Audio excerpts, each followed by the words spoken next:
Hello and welcome to this lesson on synonyms and paraphrasing.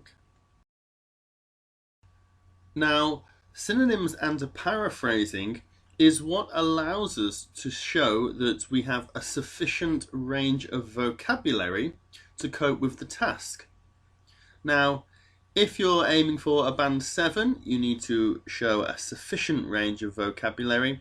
If you're aiming for a band 8, then sufficient range changes to a wide range. But we're going to show that through our use of synonyms and paraphrasing. And this video is going to show us 5 different ways that we can use synonyms and paraphrasing.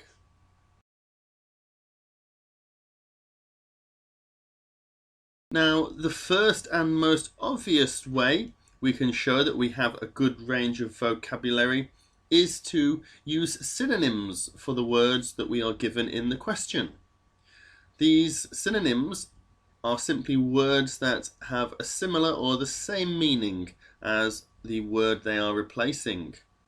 You can practice using synonyms by having a thesaurus with you when you are doing practice essays. You can simply look up a word and see what other words have a similar or the same meaning. Let's just have a quick go with the word environment. Now, I looked up the word environment on a website called synonym.com and it gave me these words: ecology, habitat, geographical area, setting, surrounding, situation, circumstances and background.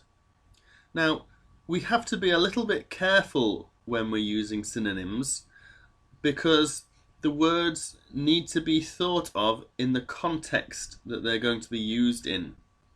So here with these words, some of the words relate mainly to animals and some of them relate mainly to general background conditions. So the words ecology, habitat and geographical area relate much more or are more suitable to be used when we're replacing the word environment when it's being used to talk in relation to animals. Other words such as setting, surrounding, situation, circumstances and background are talking about general conditions that are not related to animals. So we have to be quite careful that we don't use synonyms in the wrong context.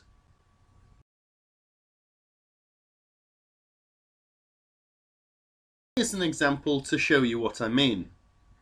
And the question we'll look at is this: in recent years, waste from multinational companies' production sites has significantly damaged the environments of their host country. Do you think this is acceptable or not? Discuss your ideas. So, we're going to use the word environment and we're going to use synonyms to replace that word. Here's one sentence we could write. It is said that waste from large-scale companies has begun destroying the circumstances of the countries they operate in.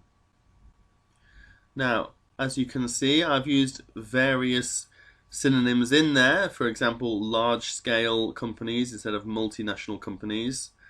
But I've put the word circumstances in there in exchange for the word environment. Now, the thesaurus told me that this was a synonym you could use, but it doesn't really fit in this sentence.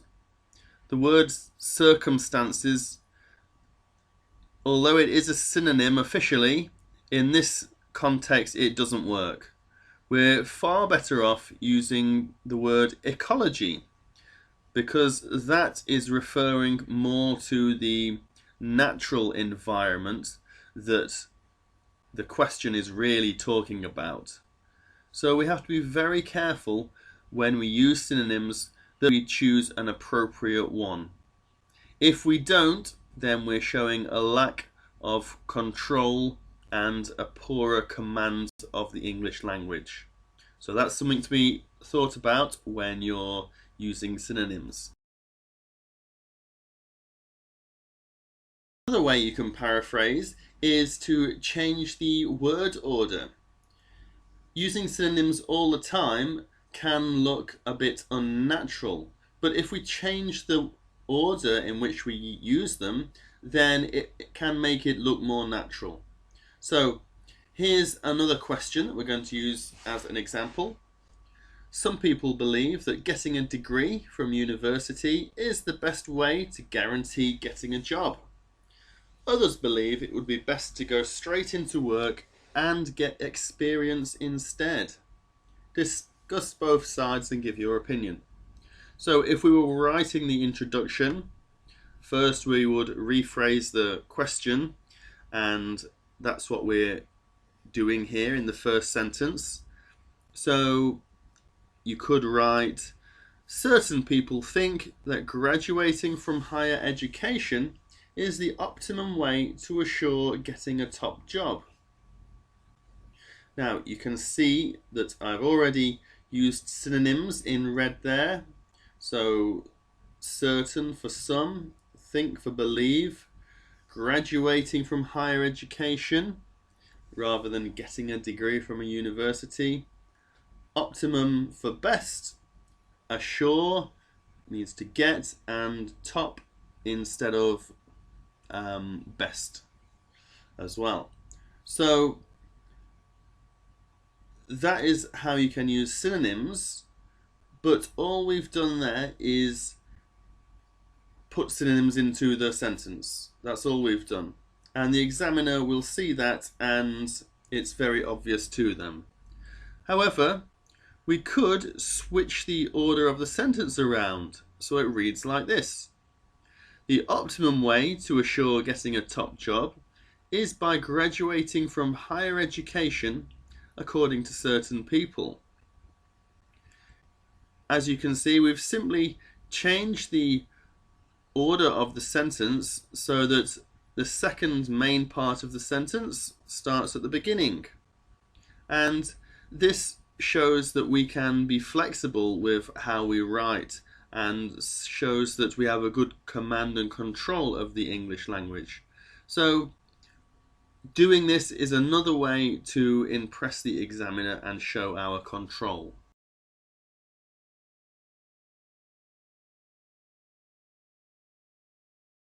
Another method we can use to rewrite the question is to change the word formations that are used. You might read a question and one word might stand out to you that you think you could use a different formation of that word. So in this question here, many small shops are closing as they are unable to compete with large supermarkets in the area. Here the word compete might stand out to you, and you'll immediately perhaps think of the word competition. So we could simply try to use that form of the word along with synonyms as well. So you might come up with the sentence, a large number of less well-known outlets are shutting due to competition from established superstores in the locality.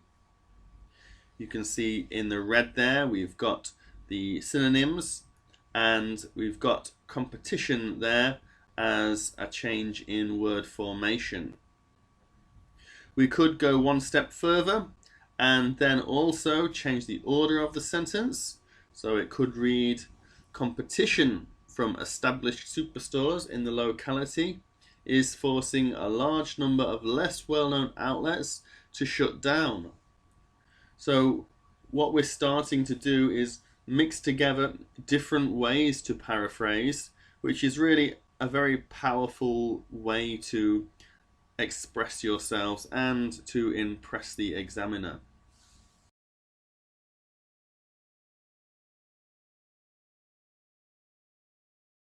Another thing we could do is to use antonyms. Now, an antonym is basically a word that has the opposite meaning to a word.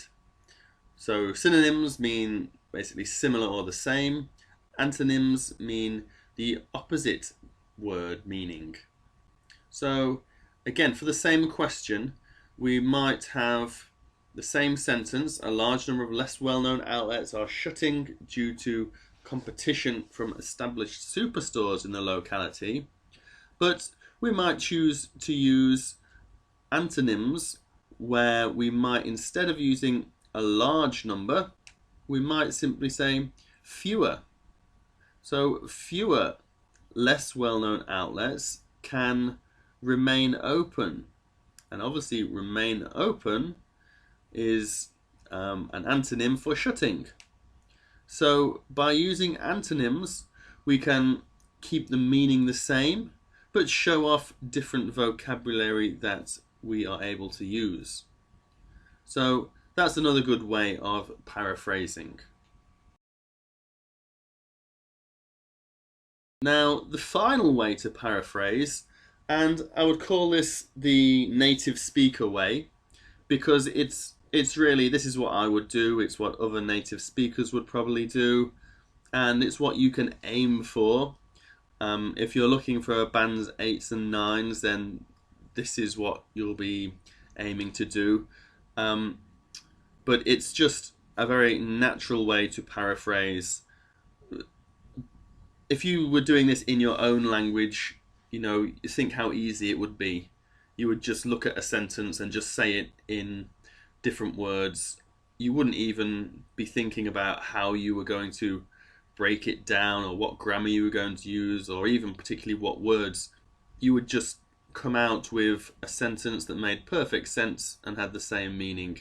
And that is the native speaker way to paraphrase. So rather than that question in front of you now, I came up with a fierce marketplace caused largely by multinational supermarket chains has ensured the untimely end of many of the smaller, more personable retail outlets in the community. So there's lots of natural language in there, some more collocations and synonyms that are in the question, but they're not really deliberate. It's just what naturally came out of my mouth as a native speaker. And when you get to this level, you might be able to do something similar. It's what you can aim for.